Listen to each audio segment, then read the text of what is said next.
तो कैसे दोस्तों, मैं हूं आपका दोस्त अमित और स्वागत है सबका द्वारा हैशटैग आस्क अमित के एक नए एपिसोड पे, जहां पे मैं आपके जितने भी कमेंट होते हैं उनके मैं आपके आंसर देता हूं। तो चलो बिना टाइम वेस्ट के जल्दी से स्टार्ट करते हैं।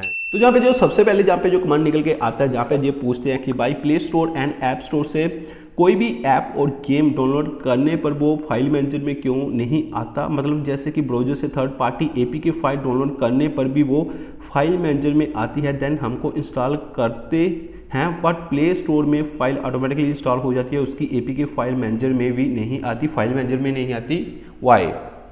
तो जहाँ पे मैं आपको समझाता हूँ ये होता क्या है। देखिए, जब भी हम किसी थर्ड पार्टी ब्राउज़र या फिर जो उसका मोबाइल का डिफ़ॉल्ट ब्राउज़र होता है उनमें से जब हम किसी भी फाइल को डाउनलोड करते हैं, उनकी एक स्पेशल लोकेशन होती है फाइल मैनेजर के अंदर।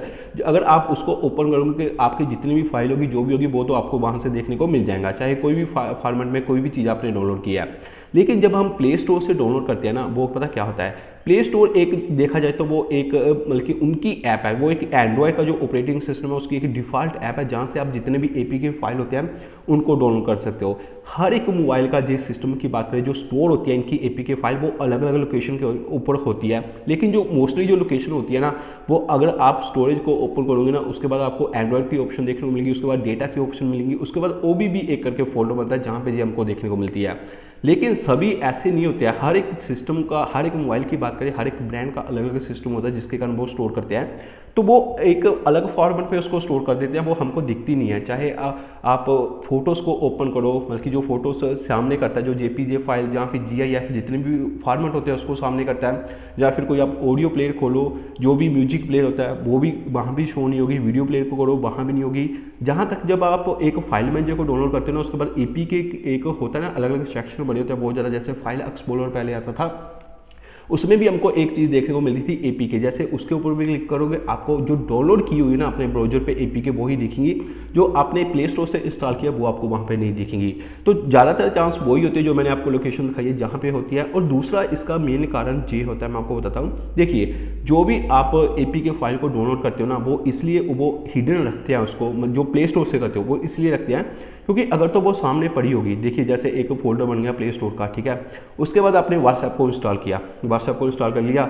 मैं एक एग्जांपल दे रहा हूँ, अगर वो इसे सिंपल तरीके से सामने रखते हैं सब कुछ है, वो फोल्डर के आपने एक व्हाट्सएप का फोल्डर बन गया सामने, ठीक है। उसके बाद आपका जितना भी चैटिंग है, जो भी है, वो इंक्रिप्टेड फॉर्म में, मतलब अलग फॉर्मेट पे, जो भी डेटा ऐप के अंदर जो भी चीज़ें आप भेज रहे हो या फिर रिसीव कर रहे हो, जो भी आपका डेटा वो स्टोर हो रहा है उस फोल्डर के अंदर। उसको कोई लोकेशन, तो पर्टिकुलर लोकेशन चाहिए होती है वो सब चीज़ें स्टोर करने के लिए।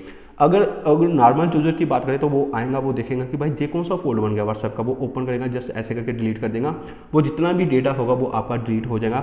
आपसे कोई भी परमिशन एक दो बार पूछ लेगा, वो परमिशन मांगेगा कि आपको ये डिलीट करना है या नहीं, आप जस्ट उसको जेस करेंगे, वो सब आपका जितना भी जरूरी डेटा भी होगा, जरूरी फोटो भी होगी, वो सब आपका डिलीट हो जाएगा। तो इसीलिए वो ये सब जितनी भी चीज़ें होती है उसको हिडन रखते हैं, यानी कि यूजर का जितना भी डेटा होगा वो सेफ रहेगा, और सामने यही काम होता है उसको नहीं रखते। एंड जहाँ पे आईफोन की बात करें तो आईफोन का ये सब कुछ चीज़ें हमको दिखती भी नहीं है, उनका भी एक फाइल मैनेजर होता है, लेकिन ये सब जितनी छोटी छोटी चीज़ें, एंड्रॉयड में तो हम फिर भी ढूंढ लेके, लेकिन आईफोन में वो ये सब कुछ जितनी भी चीज़ें हमको ढूंढने को मिलती भी नहीं है।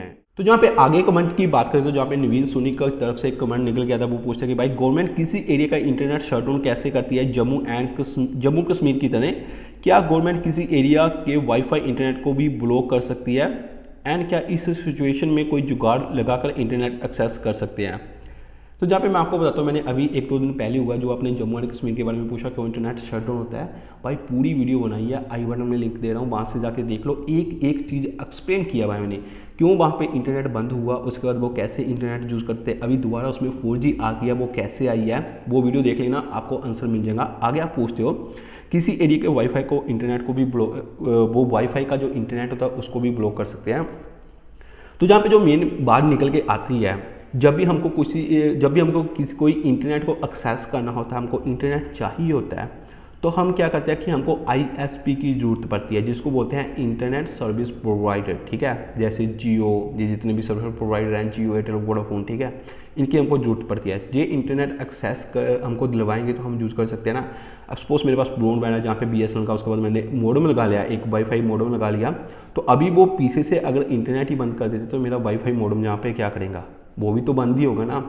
हाँ, अभी एक रिसेंट आपको पता होगा कि एलन मस्क अभी हो सकता है काफ़ी ऐसे चांस हैं कि इंडिया में आपको सैटेलाइट इंटरनेट वो प्रोवाइड कराएगा, तब हो सकता है कि थोड़ी प्रॉब्लम ये सब जितने भी जुगाड़ है वो तब लग सकते हैं, क्योंकि तब सीधा इंटरनेट होगा वो हमको सैटेलाइट के थ्रू मिलने वाला है भाई। इसमें कोई भी जितने भी सर्विस प्रोवाइडर की बात करें वो बीच में नहीं आएंगे, तो तब काफ़ी ऐसे जुगाड़ लग सकता है। लेकिन अगर गवर्नमेंट उसको भी पुश करती है कि इस पर्टिकुलर एरिया का इंटरनेट बंद किया जाए, फिर शायद कुछ ऐसा हो सकता है। तो बाकी बात करें इस जुगाड़ के बारे में, तो बहुत सारे ऐसे जुगाड़ होते हैं, लेकिन हमको भी थोड़ी अभी भाई काफ़ी स्ट्रिक्ट हो गया यूट्यूब के ऊपर ऐसी ट्रिक बताना या फिर कुछ भी बताना, तो वो काफ़ी मुश्किल हो जाता है।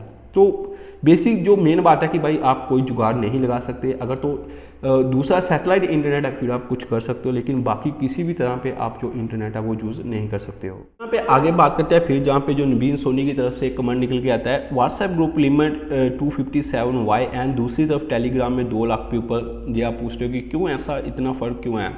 देखिए, जहाँ पे मैं आपको टेलीग्राम की बात करूँ और व्हाट्सएप की बात करूँ, ये थोड़ा ऑलमोस्ट आपको सेम इसमें काम देखने को मिलता है। लेकिन टेलीग्राम क्या है कि उसमें आप एक चैनल होता है, ग्रुप तो चलो ठीक है, वो उसको आप चैनल भी बोलते हो कि आप एक चैनल क्रिएट कर सकते हो। जैसे हमने यूट्यूब के ऊपर चैनल क्रिएट किया, वहाँ पे आप अपनी वीडियोस वगैरह कुछ भी आप वो भी डाल सकते हो, वहाँ से भी आप इन्फॉर्मेशन ले सकते हो। फिर जितने भी क्रिएटर होते हैं उनकी कमीशन होती है, जो उनको कमीशन आती है। तो जहाँ पे जो व्हाट्सएप है, जो एक देखा जाए तो जो एक मैसेजिंग ऐप है, जस्ट एक प्राइवेट मैसेजिंग ऐप, अभी काफ़ी इसका लोचा चल रहा है। आपको पता होगा कि भाई जो प्राइवेसी के इशू देखने को मिल रहा है, तो इसमें 257 जैसे उन्होंने पीपल ऐसे करके रखते हैं, क्योंकि जो उनके सर्वर होते हैं वो स्पैमिंग को रोकने के लिए, जहाँ पे जितने भी कुछ गलत चीज़ें होती हैं, इसलिए वो ग्रुप की लिमिट को कम करते हैं। कल को कोई अगर कांड भी होता है तो भाई कम बंदों का हो, ज़्यादा बंदों का नहीं हो। तो इसी बात को देखते हुए ये व्हाट्सएप की जो ग्रुप लिमिट है उसको कम किया जाता है। ऐसा नहीं कि इसको इंक्रीज़ नहीं किया जाता, इसको इंक्रीज़ भी वो कर सकते हैं। काफ़ी ऐसे ट्रिक भी होते हैं जिससे इंक्रीज़ कर सकते हैं। गूगल के ऊपर सर्च मारोगे सब मिलेगा, लेकिन फिर भी वो क्या करते हैं कि इतने ही पीपल को देते हैं कि जो उनकी डिफ़ॉल्ट है कि इतने ही पीपल आप यूज़ कर सकते हैं, ज़्यादा पीपल नहीं यूज़ कर सकते हैं। तो जहाँ पे आगे जो कमेंट निकल के आता है, जहाँ पे जे नवीन सोनी मेरे को पूछते हैं कि भाई मोबाइल में कैरियर एग्रीगेशन क्या है and J best internet speed के लिए क्यों जरूरी है एंड हाउ इट्स वर्क।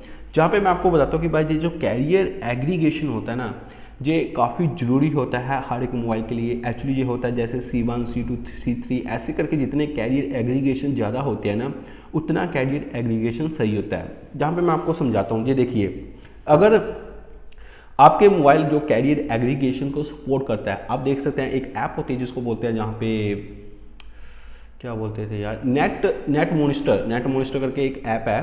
तो वो अगर आप सर्च मारोगे प्ले स्टोर पे, वहाँ पे आपको देखने को मिल जाएंगी।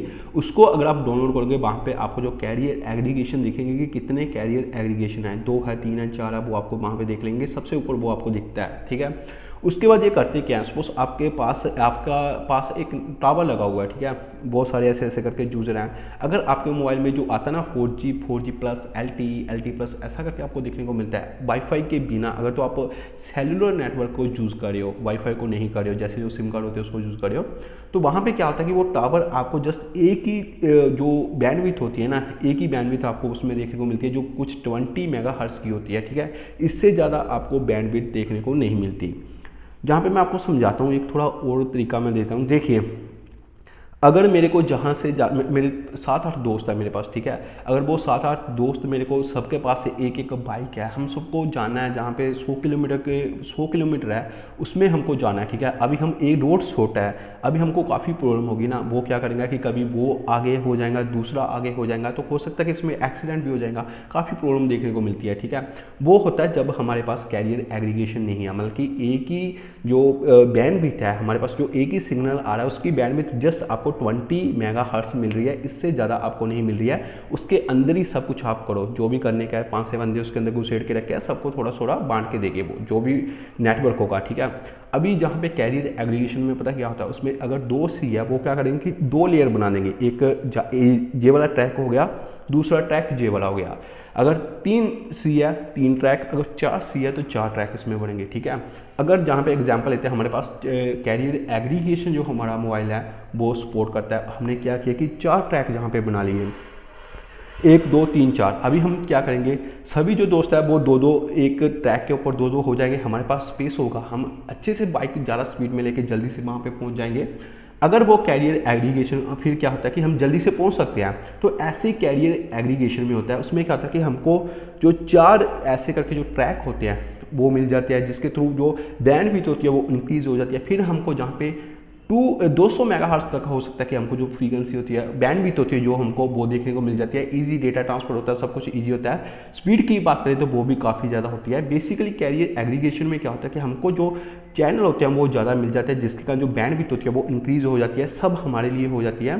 तो इसके कारण जो स्पीड होती है ज़्यादा हो जाती है। तो कैरियर एग्रीगेशन की बात करें तो भाई एक अच्छी चीज़ है। जो मैंने आपको ऐप बताई है उसको डाउनलोड करें, वहाँ से आपको पता चलेगा कि क्या आपके मोबाइल में कैरियर एग्रीगेशन है या फिर नहीं है। ये तो हो गया कि आप सॉफ्टवेयर के तरीके से कैसे देख सकते हैं कैरियर एग्रीगेशन है या फिर नहीं है, वो सॉफ्टवेयर डाउनलोड करके। लेकिन जहाँ बहुत सारे ऐसा होता है कि सेम प्रोसेसर कभी कभी होता है कि सेम स्पेसिफिकेशन के साथ आपको मोबाइल मिलते हैं। एक सपोज आपको मोटोरोला का मोबाइल है, दूसरा आपको रियलमी का मिल गया। रियलमी वाला भी सेम प्रोसेसर के ऊपर डिपेंड है, वो कैरियर एग्रीगेशन को सपोर्ट कर रहा है, लेकिन आपका मोटोरोला का नहीं कर रहा। तो इसमें क्या होता है कि जो कंपनियां होती है वो इसको डिसेबल करके रखती है। इससे क्या होता है कि जो उनका कॉस्ट होती है वो कम हो जाती है और कम बजट में वो आपको एक अच्छे जो मोबाइल देते हैं वो देते हैं। लेकिन कैरियर एग्रीगेशन के कारण जो स्पीड होती है काफ़ी कम हो जाती है।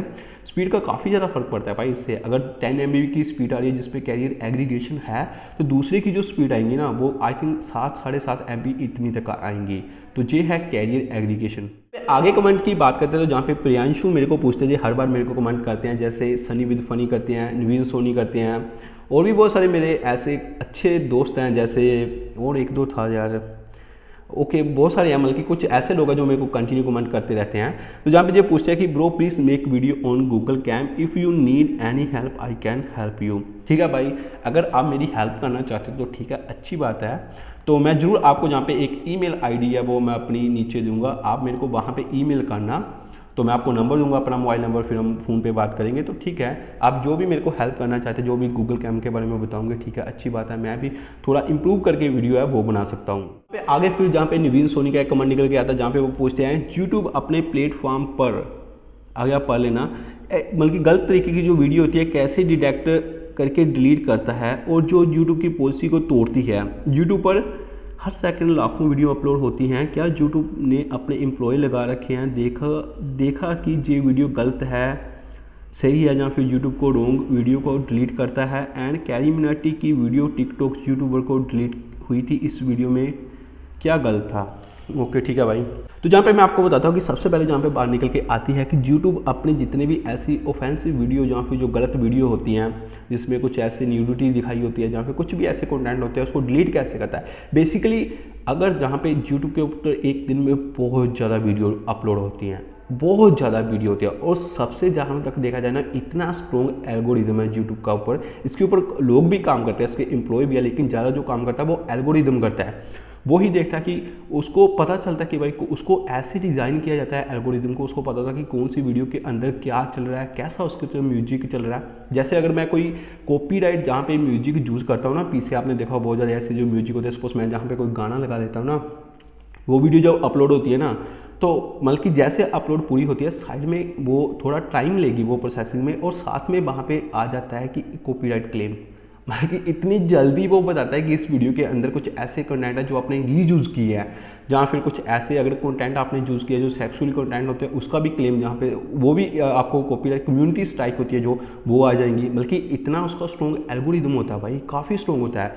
लास्ट टाइम मैं आपको बताता हूँ ना, हमारे पास में एक म्यूजिक चल रहा था, शादी थी पास में, मैं जहाँ पे वीडियो बना रहा था और पीछे वो म्यूजिक कैच हो जाता है वीडियो के अंदर, और वो मेरे को कॉपीराइट स्ट्राइक आती है टी सीरीज़ की तरफ से। उनका म्यूजिक था जो पास वाले घर पे चल रहा था, और नेक्स्ट डे मैंने वो वीडियो डिलीट मारी। और एक वीडियो जहाँ पे मैं आपको और बताता हूँ, OnePlus Nord की मैंने अनबॉक्सिंग की थी, वहाँ पे मेरे को अभी इतना नहीं पता था, मतलब पहले कभी मेरे को स्ट्राइक नहीं आई थी। उसमें मैंने एक मतलब कि जस्ट आपको स्पीकर दिखाना चाहता था कि OnePlus Nord के स्पीकर कैसे हैं, तो मेरे को कोई म्यूजिक नहीं दिखा, तो मैंने एक ऑनलाइन जाके एक जो म्यूजिक था वो प्ले कर दिया, वहाँ भी वो स्ट्राइक आ गई। बल्कि वीडियो से पहले स्ट्राइक आई हुई थी, जब मैंने वो वीडियो को अपलोड किया था मैंने ध्यान नहीं दिया। अभी तो मैं हर एक वीडियो को देखता हूँ अपलोड करने से पहले कोई स्ट्राइक आई है जहाँ भी नहीं आई है, तो वो मेरे को 3-4 दिन बाद में पता चला कि उसके ऊपर स्ट्राइक आई हुई है। तो वो मेरे को पूछते कि भाई आपको पूरा वीडियो जहाँ तो डिलीट करना पड़ेगा, जहाँ तो फिर जो भी आपकी अर्निंग हो रही है वो उनके साथ शेयर करनी पड़ेंगी जिनका वो म्यूजिक है, या फिर आप उनका जो क्लिप है जितनी म्यूजिक वाली उसको बीच में कट कर दो। तो वो मैंने कट कर दी, फिर बीच में ऑटोमेटिकली वो कट होगी। बल्कि आप देख सकते हैं जहाँ पे वो म्यूजिक को भी डिटेक्ट करता है, ऑडियो जो जितने भी फॉर्मेट होते हैं वो देखता है कि भाई क्या इसमें गलत है, कॉपीराइट स्ट्राइक है। वीडियो को भी वो देखता है कि वीडियो में क्या कुछ गलत आ रहा है या फिर नहीं आ रहा। तो उसका जो AI जो एल्गोरिदम होता है उसको ऐसे डिज़ाइन किया जाता है, जल्दी से वो डिटेक्ट कर लेता है। तो जहाँ पे आगे आप पूछते हो कि भाई कैरी मिनाटी की जो वीडियो थी टिकटॉक वाली उसको क्यों डिलीट किया गया। देखिए, जब भी हम किसी भी बंदे को जहाँ पे रोस्ट करते हैं ना भाई, जो मेन रूल रेगुलेशन है ना, अभी तो एक आई थिंक एक वीक पहले की बात है, जो नई पॉलिसी है उसमें साफ साफ गेमर्स के लिए वो पॉलिसी है, जहाँ पे यूट्यूब ऐसा बोलता है कि जो भी गेमर्स होते हैं वो अब्यूज़ जो लैंग्वेज होती है ना, स्पेशल उन्होंने जहाँ पे मेंशन किया कि कौन से जो लैंग्वेज है वो वाले वर्ड आप जहाँ पे यूज़ नहीं कर सकते हो। आपको जो है वो येलो डॉलर आ जाएगा। येलो डॉलर एक्चुअली होता है कि जब ग्रीन डॉलर होता है इसका मतलब होता है कि आपकी जो इनकम है अच्छी आएंगी यूट्यूब के ऊपर। अगर येलो डॉलर होता है तो इसका मतलब है कि ग्रीन जो इनकम है वो कम आएंगी। अगर रेड डॉलर होता है तो उसका मतलब ये होता है कि आपकी जो इनकम है कुछ भी नहीं आएंगी। तो वो बोलते हैं कि आपका येलो डॉलर हो जाएगा। तो उस वीडियो को इसलिए डिलीट किया गया था, मैं आपको बताता हूँ, क्योंकि सबसे पहले यहाँ पे क्या होता है कि जब भी रोस्टिंग चैनल जो होते हैं बेसिकली हमको परमिशन लेनी पड़ती है किसी बंदे से कि भाई ज़्यादातर ऐसे होते हैं जो बड़े बड़े रोस्ट चैनल होते हैं वो ऐसे करते हैं, जितने भी जो क्रिएटर होते हैं वो पहले परमिशन लेते हैं कि भाई हम आपको ऐसे करके रोस्ट करेंगे। तो वो बोलेंगे ठीक है भाई तू करते हैं हमको रोस्ट। उनका भी थोड़ा नाम होगा, वो देखेंगे कि इस बंदे ने इतना बड़ा जो यूट्यूबर है इसने इस बंदे को रोस्ट किया, वो भी जाके देखेंगे कि इस बंदे की वीडियो कैसी है, कौन है जिस बंदे को वो रोस्ट कर रहा है। तो इसलिए वो खुद आते हैं कि आओ भाई हमको रोस्ट करो। तो ऐसे बहुत सारे क्रिएटर के पास वो जाते भी हैं।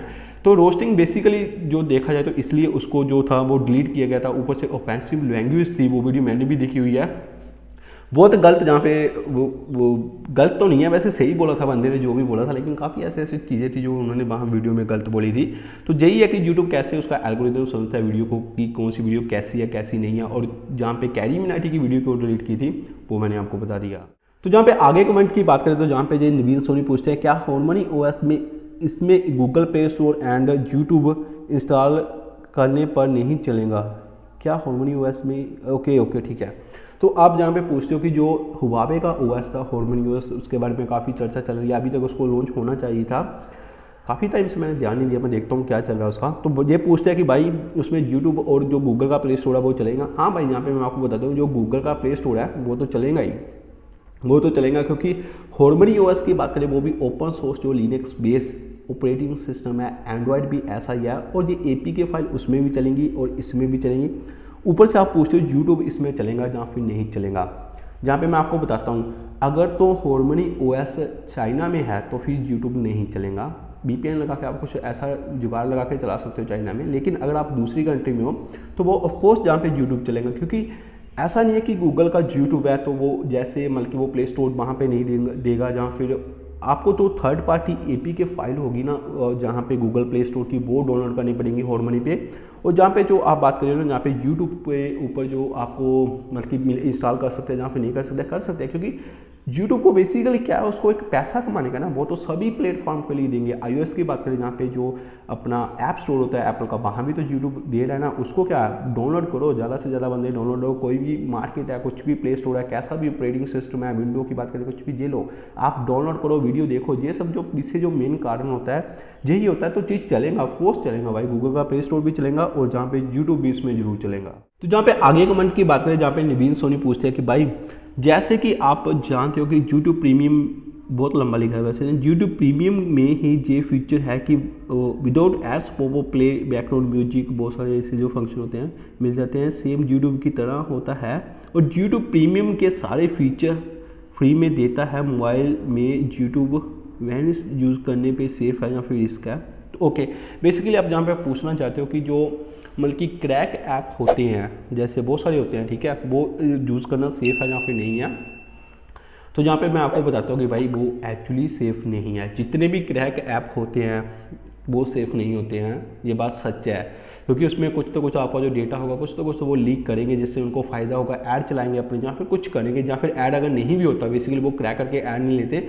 बाकी जितना भी कोई भी बंदा, मैं आपको बताता हूँ ना कि अभी फ्री में काम नहीं करता कोई भी बंदा। कुछ लोग ऐसे होते हैं जो फ्री में ऐसे, जिनको मतलब कि शौक होता है कुछ ऐसी चीज़ों के करने का, लेकिन कुछ ऐसे लोग होते हैं जो फ्री में काम नहीं करते हैं, वो कुछ तो कुछ ऐसा मतलब कि मस्ती करेंगे जिसके कारण आपका जो डेटा होगा, जब आप ऐप को इंस्टॉल करेंगे बहुत ज़्यादा वो परमिशन मांगता है, आपकी फाइल का परमिशन, आपका कॉन्टैक्ट का परमिशन, पता नहीं कितनी परमिशन मांगेगा वो। ऑफकोर्स वो क्रैक वर्जन आपको ज़्यादा फैसिलिटी देगा, लेकिन बाकी जो आपका डेटा होगा वो तो एक्सेस करके अपने पास रखेगा, उसको बाद में वो शेयर कर सकता है कहीं भी।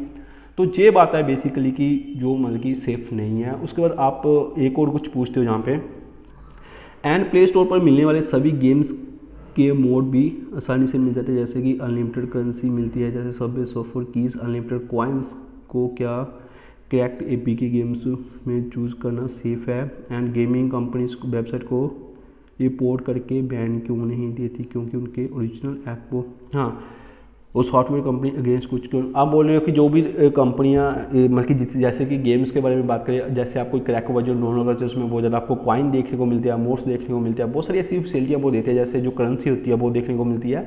तो भाई वो मैंने पहले भी आपको बताया, ये सब कुछ सेफ़ नहीं है, तो आप बेटर इसको कम यूज़ करें। उसके बाद आप पूछ रहे हो कि बाकी कंपनियाँ इसको बैन क्यों नहीं करती। तो ये जितने भी बंदे होते हैं भाई, एक वेबसाइट बनाना 5 मिनट से कम का भी काम होता है, एक वेबसाइट को क्रिएट करना, ठीक है, जल्दी से हो जाती है। उसके ऊपर ये सब कुछ जितने भी क्रैक वर्जन होते हैं सबसे पहले उसको बना के वो डाल देते हैं, आप डाउनलोड करते हो। लेकिन हर एक के ऊपर ये कंपनियों की जो नज़र होती है वो नहीं जाती है, जिनके ऊपर जाती है उनको वो रिपोर्ट करते हैं। होती है बहुत सारे ऐसे जो क्रैक वर्जन जहाँ पे मतलब कि नहीं, उसको एक बार देखोगे आप जाओगे वहाँ पर आपको वो मिलेगा वो ऐप, नेक्स्ट टाइम आपको जाओगे तो वो साइट ही बंद हो जाएगा, जहाँ फिर वो AP के जो फाइल होगा वो बंद हो जाएगा, जहाँ फिर वो वेबसाइट बंद हो जाएगी। तो वो आपको नेक्स्ट टाइम वो नहीं मिलता है, क्योंकि तब तक जो कंपनी होती है उनकी रिपोर्ट कर दी होती है। लेकिन कुछ ऐसी कंपनी होती है वो, जिनकी कुछ ऐसी साइट होते हैं जो क्रैक वर्जन अपनी डालते हैं जहाँ पे उनकी नज़र नहीं पड़ती कंपनी वाले की, तो वो वहाँ पे वो बैन नहीं होते हैं, वो थोड़ी देर बच जाते हैं, लेकिन ज़्यादा टाइम वो भी नहीं चलते। जहाँ पे नीचे आप एक कुछ और भी पूछते हो, वैसे मैं भी मोड APK एम्स यूज़ करता हूँ, तो भाई मत करो ये अगर आप यूज़ करते हो, जैसे Kinemaster premium cracked version and game Photoshop का premium cracked version, Spotify premium. तो भाई ये सब इतनी इन्फॉर्मेशन मेरे से बुला रहे हो ना भाई, तो मैं बेसिकली आपको यही बोलना चाहता हूँ कि ये सब चीज़ें आप मत यूज़ करो। तो अगर मैं गरीब हूँ तो वो आप नीचे कमेंट करे हो तो ठीक है भाई, कुछ नहीं, बात नहीं है, आप करो मत करो यार, बेसिकली मत करो, ये सब कुछ चीज़ें मत करो। कल को आपका डेटा लीक हो गया, ज़्यादा इन्फॉर्मेशन, सेंसिटिव इन्फॉर्मेशन जो होती है, कुछ भी आपकी क्रेडिट कार्ड की इन्फॉर्मेशन, जो आप पेमेंट ऐप आप रख के बैठे हो, उनकी कुछ इन्फॉर्मेशन लीक हो गई तो कल को लफड़ा हो सकता है। तो बेटर आप जितनी भी चीज़ें हैं ना जे, इनसे थोड़ा बच के रहे, ओरिजिनल जो ऐप होती है उसको ही यूज़ करें। कम, हाँ थोड़ा कम मिलता है आपको, बट ठीक है, ओरिजिनल ऐप ओरिजिनल होती है भाई, उसको ही आप चूज़ करें, क्रैक वर्जन आप मत चूज़ करें। आगे कमेंट की बात करें तो जहाँ पे जो पूछते हैं कि भाई एक GPS सैटेलाइट से कितने लोग कनेक्ट हो सकते हैं, अगर ज़्यादा लोग GPS से कनेक्ट होंगे तो क्या इससे GPS की एफिशिएंसी को फ़र्क पड़ेगा। एग्जांपल जैसे कि मोबाइल टावर एक समय पर बहुत से लोगों को इंटरनेट की जो स्पीड होती है वो कम हो जाती है। बेसिकली आप जहाँ पे पूछते जाते हो, जैसे कि हम एक ही टावर के ऊपर बहुत ज़्यादा जब यूज़र आ जाते हैं तो उसकी जो इंटरनेट स्पीड होती है वो कम हो जाती है। GPS सैटेलाइट के ऊपर भी ऐसा होता है, उसकी जो एफिशिएंसी होती है वो कम हो जाती है। तो जहाँ पे मैं आपको समझाता हूँ कुछ ऐसी चीज़ों के बारे में। मैंने एक वीडियो बनाई थी पूरी बेडू सैटेलाइट के ऊपर, अगर आपने वो नहीं ना देखी, जो चाइना की सैटेलाइट है वो देख लेना। तो उसमें मैंने बहुत आपको थोड़ा डीपली समझ आ जाएंगे ये पूरा प्रोसेस कैसे होता है। सैटेलाइट से जब जो इन्फॉर्मेशन होती है वो सीधा हमारे मोबाइल के पास कभी नहीं पहुंचती, सबसे पहले वो जाती है ग्राउंड स्टेशन के पास, और हमको जो इन्फॉर्मेशन मिलती है ग्राउंड स्टेशन वाली जो इन्फॉर्मेशन होती है वो जाती है ISP के पास, और ISP जो होते हैं वो हमको जो इन्फॉर्मेशन होती है वो प्रोवाइड कराते हैं। तो बेसिकली हाँ एफिशिएंसी कम होती है, लेकिन ग्राउंड स्टेशन के ऊपर बहुत ज़्यादा ऐसे एम्पलीफाई सिस्टम लगे होते हैं, रिपीटर लगे होते हैं जो सिग्नल को बूस्ट करते हैं, वो ऑटोमेटिकली बूस्ट कर देते हैं। जब उनको पता लगता है कि भाई बहुत ज़्यादा यूजर होते हैं जो इस सैटेलाइट के ऊपर आ रहे हैं, तो वो सिग्नल को बूस्ट कर देते हैं, ऑटोमेटिकली वो बूस्ट होता है, जिसके कारण जो एफिशिएंसी होती है वो इंक्रीज हो जाती है। उसके बाद यहाँ पे आप पूछते हो क्या सैटेलाइट भी हैक किया जा सकता है। हाँ भाई हैक किया जाता है, बहुत सारे सैटेलाइट ऐसे जो हैक होते हैं। अपने यूट्यूब के ऊपर सर्च मारोगे तो आपको पूरा मिलेगा, गूगल के ऊपर सर्च मारोगे तो आपको मिलेगा कौन कौन से सैटेलाइट हैक हो चुके हैं। तो होते हैं सैटेलाइट भी हैक हो सकते हैं। कहाँ गया यार। तो जहाँ पे आगे आप पूछते हो कि why GPS service is free, why GPS service जो है वो एक फ्री सर्विस है, आपको पता है कि ये गवर्नमेंट की तरफ से दी जाती है उनके यूजर को यूज़ करने के लिए। तो ऐसा नहीं है कि सभी सैटेलाइट जो होती है वो ऐसे फ्री होती है, कुछ ऐसी सैटेलाइट होती है जिसके बारे में उनको पता भी नहीं होता, जो इन्फॉर्मेशन सब जो मिलिट्री के लिए होती है या फिर जितने भी देश के जो सिक्योरिटी पर्सन होते हैं उनकी तरफ से उनको दी जाती है। तो सभी सैटेलाइट फ्री नहीं होती, कुछ फ्री होते हैं लेकिन वो स्पेशल पर्सन को उनकी जो इन्फॉर्मेशन जो भी डेटा वो सैटेलाइट से कलेक्ट करते हैं वो सभी एक ऐसे बंदे होते हैं जो सिक्योरिटी पर्पस के ऊपर रहते हैं, उनको वो इन्फॉर्मेशन दी जाती है। उसके बाद यहाँ पे जो पूछते हैं एंड सभी देश अपनी जीपीएस सैटेलाइट से कनेक्ट होने की परमिशन क्यों देते हैं।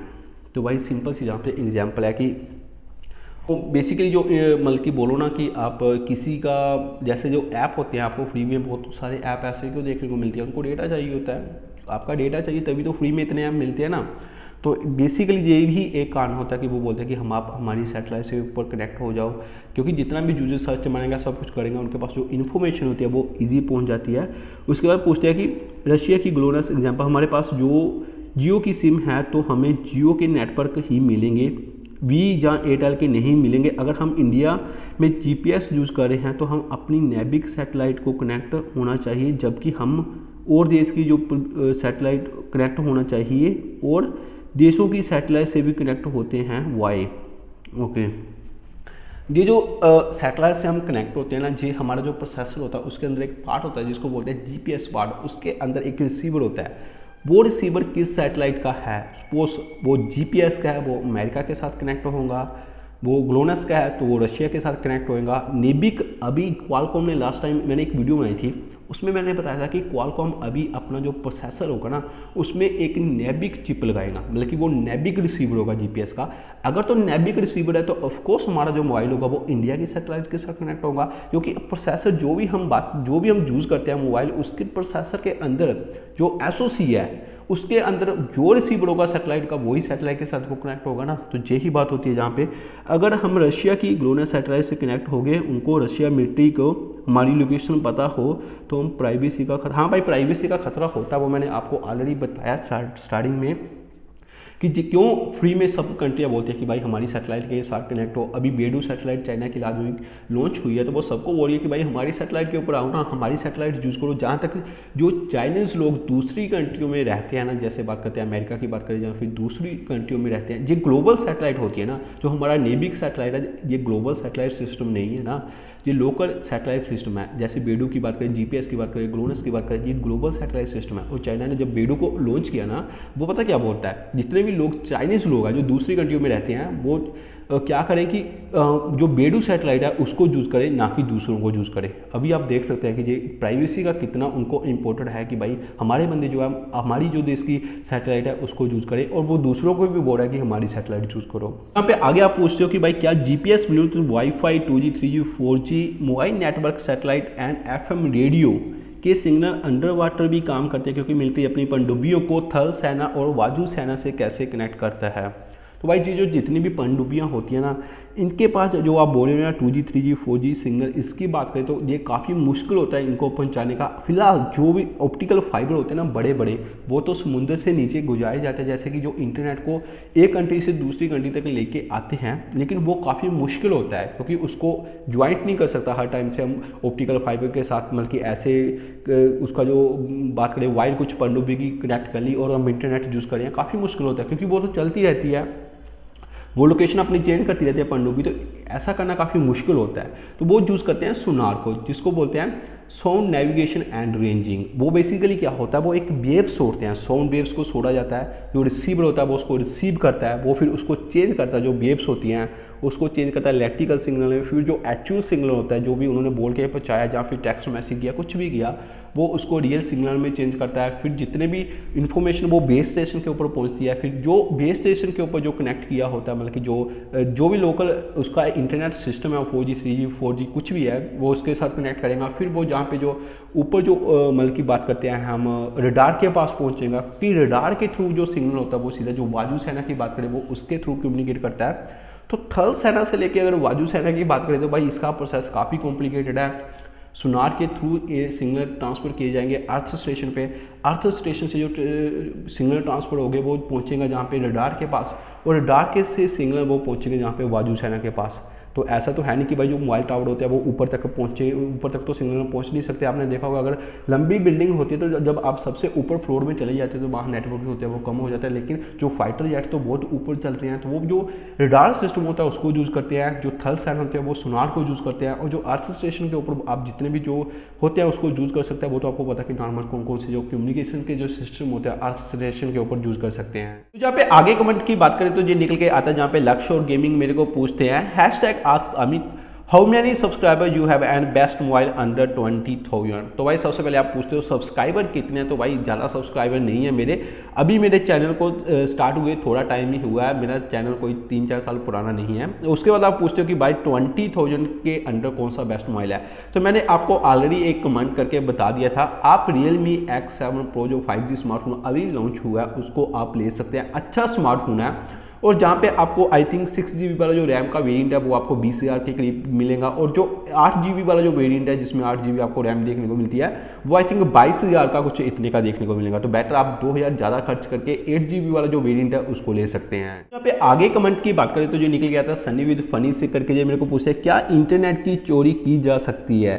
तो भाई इनके ज़्यादा जितने भी कमेंट होते हैं तो भाई वैसे ये कमेंट बहुत करते हैं, थैंक यू सनी भाई। तो ये यही बोलते हैं इसका कोई जुगाड़ हो सकता है, इसको कैसे हैक कर सकते हैं, मतलब कि बंदे की क्या सोच है, आप सोच सकते हैं कुछ तो गड़बड़ लग रही है भाई। जहाँ पे जो बोलते हैं कि क्या इंटरनेट की चोरी की जा सकती है जैसे बिजली की चोरी होती है, वाह आगे भी कुछ बोल रहे हैं जैसे पहले लोकल केबल ऑपरेटर की तार में अपनी तार कनेक्ट करके डायरेक्ट टीवी से लगा के फ्री में टीवी चैनल देख सकते थे, लेकिन बाद में भारत सरकार ने सेट टॉप बॉक्स सिस्टम लगा के बंद कर दिया। अच्छा ठीक है, ये भी किया भाई, हाँ मैंने भी किया भाई, कोई बात नहीं। तो क्या हम ऑप्टिकल फाइबर केबल को कट करके उसमें अपनी ऑप्टिकल फाइबर कनेक्ट करके केबल को डायरेक्ट पीसी में लगाकर करते हैं फ्री कनेक्ट करके फ्री अनलिमिटेड इंटरनेट यूज़ कर सकते हैं। तो भाई ऐसा कैसे हो सकता है? अगर आप देखोगे ज़्यादातर जितनी भी ऑप्टिकल फाइबर होती है आपको इन ग्राउंड देखने को मिलती है, बल्कि दो ज़मीन के अंदर ही वो बिछाई होती है। जहाँ पे आप देखोगे एक आपको पॉइंट मिलता है ना जहाँ पे छोटे छोटे ऐसे करके वो खंबे लगे होते हैं। अगर आपने देखे होगे रोड के पास भी आपको देखने को मिलेंगे। एक तो वो होते हैं ना किलोमीटर वाले, बोरी में बोरा, एक दूसरे होते हैं। तो उसके ऊपर BSNL करके लिखा होगा, जहाँ फिर उसके ऊपर रिलायंस जियो करके लिखा होता है, जियो करके लिखा होगा, जहाँ फिर कुछ ऐसा जितने के भी होंगे एयरटेल लिखा होगा। बेसिकली वो उनकी ऑप्टिकल फाइबर होती है, जहाँ पे वो खंबे लगाए होते हैं ना वहाँ पे उन्होंने स्प्लाइसिंग की होती है। स्प्लाइसिंग बेसिकली जब दो ऑप्टिकल फाइबर को हम ज्वाइंट करते हैं उसको स्प्लाइसिंग बोलते हैं, ठीक है। सपोज आपने किसी भी तरह चलो ठीक है कनेक्ट कर लिया, ऑप्टिकल फाइबर ले लिए एक, उसके साथ तो कनेक्ट कर लिया। उसके बाद भाई आप पीसी में कैसे ऑप्टिकल फाइबर को कनेक्ट करेंगे? उसके लिए चलो ठीक है आपने कोई कनेक्टर वगैरह भी ले लिया, ठीक है वो भी मान लेते हैं। उसके बाद आपने राउटर भी ले लिया, वो भी काम कर लिया। उसके बाद आपने जो केबल है पीसी में अथरनेट केबल होती है वो भी ठीक है कनेक्ट कर ली। अभी आप चलो ठीक है सॉफ्टवेयर भी इंस्टॉल कर लिया, कुछ भी कर लिया, ड्राइवर वगैरह इंस्टॉल कर लिया, अभी इंटरनेट की बारी आ गई। तो भाई IP एड्रेस कैसे आप लोगे, वो कैसे आप करोगे? ये काफ़ी मुश्किल होता है, ये इतना इजी नहीं होता कि जैसे हम चोरी मतलब कि केबल ऑपरेटर की आप बात कर रहे हो। वो तो चलो ठीक है सिंपल है, बस आपको ऐसे करके तार लगाने का, उसके बाद नीचे से चलो ठीक है वो जो मिलता है टीवी के पीछे लगाने वाला कनेक्टर होता है जो, वो चलो ठीक है वो भी आपने लगा लिया, वो तो ईजी है। लेकिन ये काफ़ी कॉम्प्लिकेटेड है, काफ़ी मुश्किल है भाई, ऐसा नहीं होता जैसे आप बोल रहे हो। और भी कुछ आप नीचे पूछते हो साहिल। एंड जो हम ये वाईफाई का MBPS या फिर 1 Gbps का प्लान लेते हैं तो कंपनी प्लान के मुताबिक हमारी इंटरनेट स्पीड को कम ज़्यादा कैसे करती है? ओके तो आप बेसिकली पूछते हो कि जो भी हमारे प्लान होते हैं, जैसे किसी में बोलते हैं कि भाई हमको ज़्यादा स्पीड मिलेंगी, किसी में बोलते हैं आपको कम मिलेंगी, तो उनकी जो स्पीड होती है वो कम ज़्यादा कैसे हो जाती है? देखिए जैसे आपने सोचा होगा कि आपको देखने को मिलता होगा ना कि आपको दिन का 1 GB देखने को मिलेगा, उसके बाद जब आपका 1 GB खत्म हो जाएगा उसके बाद आपकी जो स्पीड होगी 60 kbps कर दी जाएगी, ऐसा आपको वो सुनने को मिलता है, होता भी है।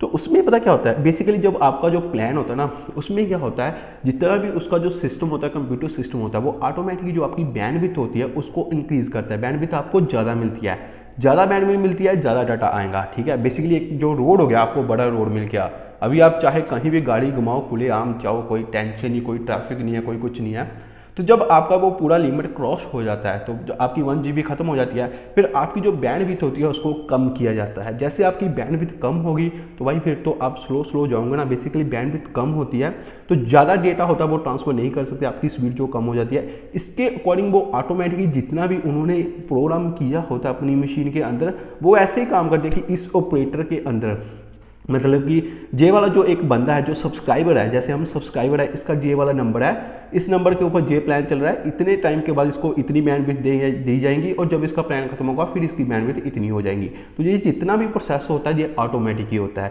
इसके पीछे ऐसे नहीं कि एक बंदे को बोला गया है, वो वाला जो बंदा है जब उसने 1 GB का प्लान करा के रखा है, जब उसका 1 GB खत्म होगा तो उसकी स्पीड कम कर दे। ऐसे तो भाई कितने सारे एम्प्लॉय हमको रखने पड़ेंगे एक कंपनी को। एयरटेल की बात करो, किसी भी सर्विस प्रोवाइडर की बात करो तो सबको कितने बंदे रखने पड़ेंगे, एक बंदे के लिए एक बंदा होगा ना। ये ऑटोमेटिकली पूरा प्रोसेस होता है, इसमें बैंडविड्थ ज़्यादा की जाती है, बैंडविड्थ को कम किया जाता है और दूसरा कोई जहाँ पे काम नहीं होता, जैसे एक सिंपल प्रोसेस होता है। तो जब आगे कमेंट की बात करें तो जी आता है सनी विद फनी की तरफ से, जहाँ पे पूछते हैं कि भाई जब स्मार्टफोन में सिम डिसेबल का ऑप्शन है तो एयरप्लेन मोड का ऑप्शन क्यों दिया गया है, जबकि हम सिम डिसेबल करके भी नेटवर्क ऑफ कर सकते हैं। तो जहाँ पे मैं आपको बताता हूँ कि जो एयरप्लेन मोड को क्यों दिया गया। सबसे पहले जहाँ पे मैं बताता हूँ जो एयरप्लेन मोड बनाया गया स्पेशली जब भी हम फ्लाइट में ट्रैवल करते हैं उसके लिए बनाया गया था। देखिए जब भी आप फ्लाइट में जाते हो, आप जब फ्लाइट टेक ऑफ होने वाली आप क्या करते हो कि जल्दी से मैसेज करते हो अपने दोस्तों को कि उसके बाद तो नेटवर्क आएंगे नहीं, तो आप जल्दी सबको जो भी मैसेज भेजते हो कि ट्राई करते हो कि सबको भेज दूँ।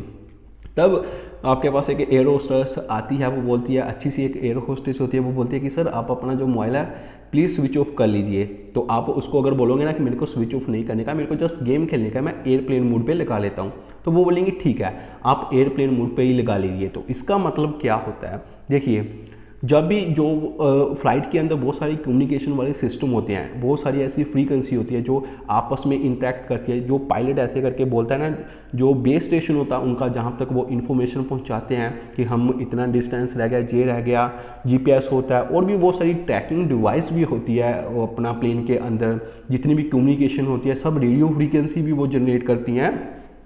तो उसको जो एयरप्लेन मोड में लगाने का मतलब ये होता है, देखिए जब हम एयरप्लेन मोड पे ऊपर लगाते हैं ना, हमारे मोबाइल में देखिए बहुत तरह की फ्रीक्वेंसी, वाईफाई की जो फ्रीक्वेंसी होगी, उसके बाद रेडियो फ्रीक्वेंसी होगी, ब्लूटूथ की होगी, NFC की होगी और भी बहुत सारी फ्रीक्वेंसी वो जनरेट करता रहता है, ठीक है। तो जब वो हम एयरप्लेन मोड के अगर नहीं लगाएंगे तो वो कंटिन्यू जो वेव्स होती है वो ऐसे करके जनरेट होती रहती है, तो वो क्या करेंगे फिर इंटरेक्ट करेंगे जो भी कम्युनिकेशन डिवाइस है प्लेन के। तो इसके कारण बहुत ज़्यादा जो प्रॉब्लम है वो हो सकती है, कनेक्शन भी ड्रॉप हो सकता है, जहाँ पे इंटरप्ट आ सकती है कनेक्शन के बीच। तो इसी कारण वो बोलते हैं कि भाई आप एयरप्लेन मोड में लगाओ। तो जहां पे आप बोलते हो कि भाई जब हम कौन सा, जहां पे सिम डिसेबल का ऑप्शन है तो फिर एयरप्लेन मोड को क्यों दिया गया। सिम डिसेबल के ऑप्शन में वो पूरी तरह से मतलब कि वो यही है कि आपकी सिम को डिसेबल किया जाएगा, इसके बारे में पूरे चांस नहीं है कि वो ब्लूटूथ की फ्रीक्वेंसी को डिसेबल करेगा, वाईफाई फ्रीक्वेंसी को करेगा, या फिर जहाँ पे बात करते हैं जो NFC की होगी उसको करेगा, या फिर और भी कोई ऐसी फ्रीक्वेंसी है जो आपके मोबाइल में है उसको पूरी तरह से जो GPS रिसीवर है उसको भी डिसेबल करेगा। पूरी तरह से कंफर्म नहीं होता, लेकिन एयरप्लेन मोड में पूरी तरह से ऐसे होता है कि आपकी जितनी भी फ्रीक्वेंसी हैं वो पूरी तरह से डिसेबल हो जाती हैं। इसके कारण जो भी आप फ्लाइट के अंदर हो वो आपका जो आपस में जो कम्युनिकेशन है वो नहीं होता पायलट के जितने भी फ्लाइट के अंदर जितने भी कम्युनिकेशन डिवाइस है उनके साथ। लेकिन अभी बहुत सारे ऐसे ट्रिक भी निकल के आ रहे हैं, अगर आप सेटिंग में जाओगे, बल्कि आप जो इंजीनियरिंग मोड होता है MT के उसके अंदर जाके जब आप उस वहाँ पे जो रेडियो फ्रीक्वेंसी होती है उसको ऑफ कर दोगे तो आपका जो कॉल होगी वो नहीं आएंगे, लेकिन आपके इंटरनेट भी चलते रहते हैं, जहाँ पे जो क्या बोलते हैं कि फ्लाइट मोड के अंदर ही वो भी एक बहुत सारे ऐसे चलते हैं।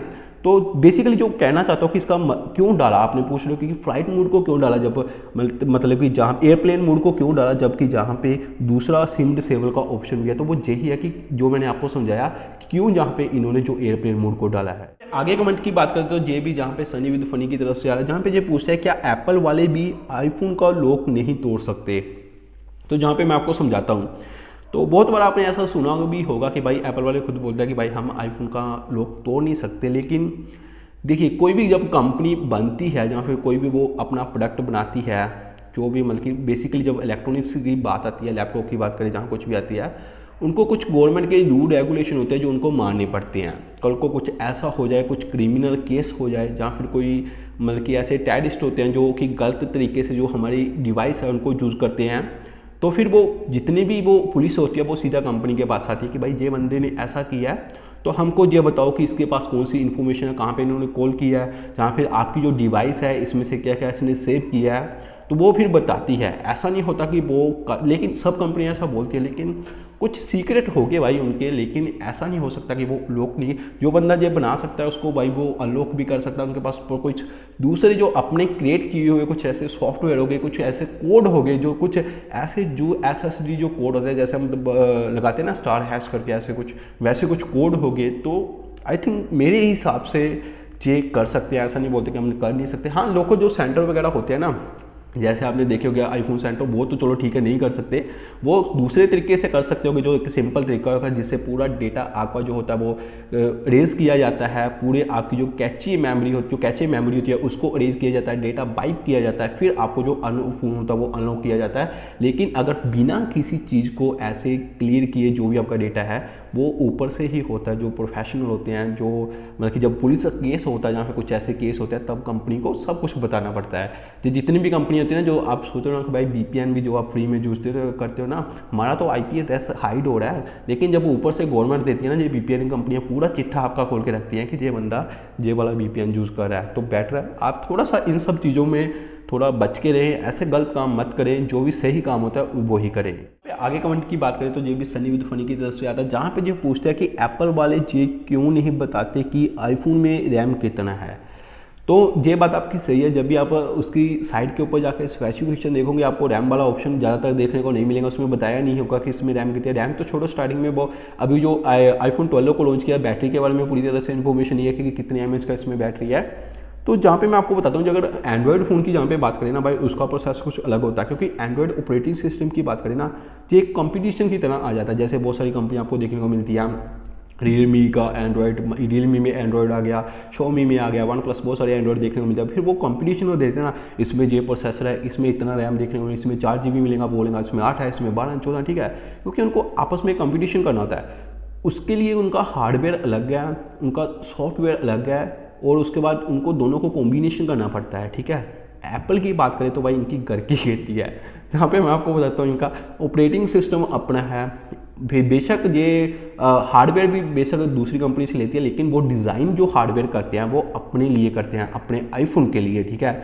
वो भी इनका एक हिसाब से अपना हो गया, चिप इनकी अपनी है, सब कुछ इनका अपना है। तो जी ज़्यादा जो फोकस करते हैं ना, ये इतना जरूरी नहीं समझते रैम को, जी जितने भी मतलब कि उसके जो प्रोसेसर होता है ना, जैसे जो जिनकी जो चिप आती है, बायोनिक चिप जो बोलते हैं, A13 14 बायोनिक चिप है, उसके ऊपर फोकस किया जाता है, उसको इम्प्रूव किया जाता है, उसकी स्पीड को इंक्रीज़ किया जाता है, उसके GPU को इंक्रीज़ किया जाता है, उसके अंदर जितने भी AL यूनिट होते हैं, DL यूनिट होते हैं, वो सबको इम्प्रूव, एफिशिएंसी उसकी बढ़िया की जाती है। तो रैम की इतना इंपॉर्टेंस नहीं देती भाई उनके काम में। उनकी स्पीड देखो फिर भी बहुत अच्छी आपको बेटर स्पीड मिलेगी। 3 GB रैम मिलता है, 4 GB रैम मिलता है, फ़ोन अच्छी पानी की तरह भागता है, क्योंकि उनको पता है कि उनका अपना जो सिस्टम है उसको कैसे बनाया है। एक सॉफ्टवेयर की बात करो, हार्डवेयर की बात करो, वो दोनों एक दूसरे के लिए बने हैं। बल्कि ऐसा नहीं कि एंड्रॉयड को आपको इंस्टॉल करना पड़ेगा अलग अलग फ़ोन में, उनको जो हार्डवेयर है उसके अकॉर्डिंग बनाना पड़ेगा।